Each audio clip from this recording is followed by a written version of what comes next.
wabarakatuh. Saya Anisha Putranandini, Prodi Manajemen Pagi semester 4, mahasiswi Institut Bisnis Muhammadiyah Bekasi. Tujuan saya membuat video ini untuk memenuhi tugas manajemen strategik dalam pengembangan sumber daya manusia tentang agility dan knowledge management. Dari beberapa materi yang sudah saya pilih, materi yang ingin saya bahas yang pertama yaitu Humanist Capital dalam era knowledge economy. Yang kedua, Human Capital Right-Ness. Selanjutnya, kita langsung saja ke pembahasannya. Pembahasan pertama yaitu Humanist Capital dalam era knowledge economy. Pengertian human capital mengacu pada seluruh sumber daya yang dimiliki dan dimanfaatkan secara utuh untuk eksistensi suatu organisasi. Sumber daya yang diberdayakan secara utuh antara lain sumber daya fisik, knowledge atau ilmu pengetahuan, sosial dan reputasi organisasi. Dahulu kala, saat era industri berkembang, sumber daya manusia dinilai dari kekuatan dan ketahanan fisik manusia itu sendiri. Seberapa mampu organisasi memanfaatkan fisik manusia menjadi penentu sukses atau tidaknya sebuah organisasi tersebut. Di era industri saat ini telah digantikan dengan knowledge economy. Dalam era knowledge economy tersebut, terjadi arus ketersediaan informasi yang menjadi jauh melebihi yang dibutuhkan tiap individu. Hal itu disebabkan karena perkembangan sistem informasi dan telekomunikasi global via internet dan telepon seluler yang demikian pesat. Hal ini mengakibatkan derasnya informasi yang diterima. Oleh karena itu, para individu terutama para profesional wajib jeli memilah dan mengkaji ulang setiap informasi yang ada, sehingga yang mereka olah adalah informasi yang bermanfaat dan relevan dengan kebutuhan mereka itu sendiri. Para profesional juga dituntut untuk memiliki kemampuan menyaring informasi yang baik, kemudian mengolahnya dan membagikan ke kolega atau rekan kerja lainnya.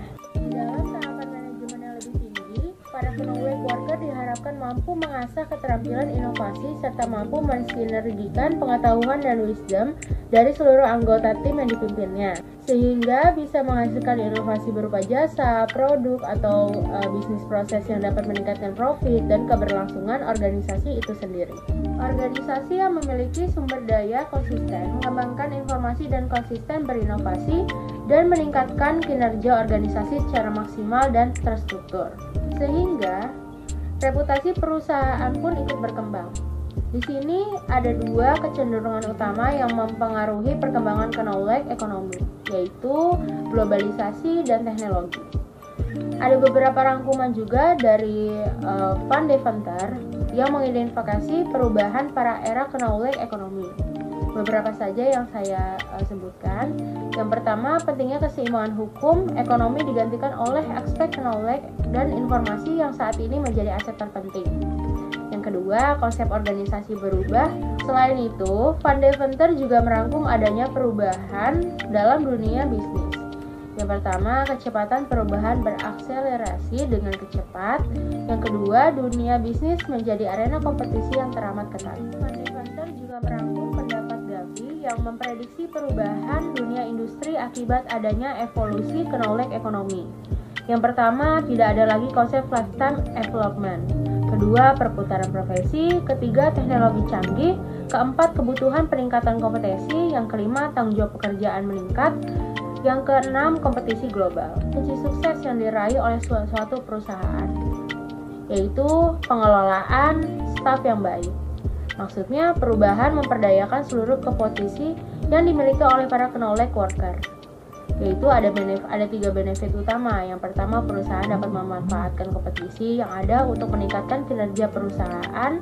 Yang kedua, para knowledge worker mendapatkan emotional rejuvenation berupa pengakuan atas kinerja dan kompetensi mereka. Yang ketiga, percaya bahwa mereka memiliki jenjang karir dan program pengembangan diri yang baik bila mereka tetap berkarya dalam perusahaan tersebut.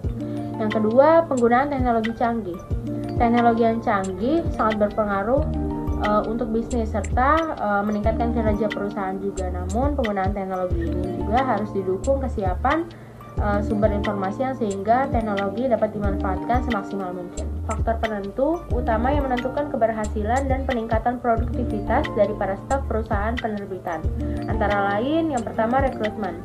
Apa sih rekrutmen itu? Yaitu sistem perekrutan yang mampu menjaring staf-staf yang memiliki kompetisi tinggi. Yang kedua, support system. Support system menciptakan lingkungan yang mampu mengkolaborasikan seluruh kompetensi dan knowledge yang ada. Yang ketiga, struktur organisasi. Struktur organisasi yang vertikal sehingga jelas peran, tugas, dan tanggung jawab tiap individu dalam suatu organisasi. Yang keempat yaitu investasi. Investasi besar-besaran dalam bidang teknologi.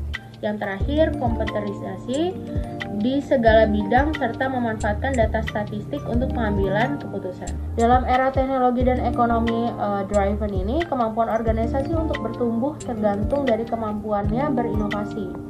Maksudnya itu aset terbesar organisasi itu ya adalah kemampuan para knowledge worker untuk mengembangkan semua potensinya. Di sisi lain, organisasi juga harus mengembangkan suatu sistem terpadu yang mampu meningkatkan dan mengembangkan kompetisi para karyawannya berdasarkan knowledge base, serta mampu mengembangkan suatu sistem sehingga para knowledge worker tetap betah dan loyal bekerja dalam suatu organisasi. Pembahasan kedua yaitu Human Capital Readiness.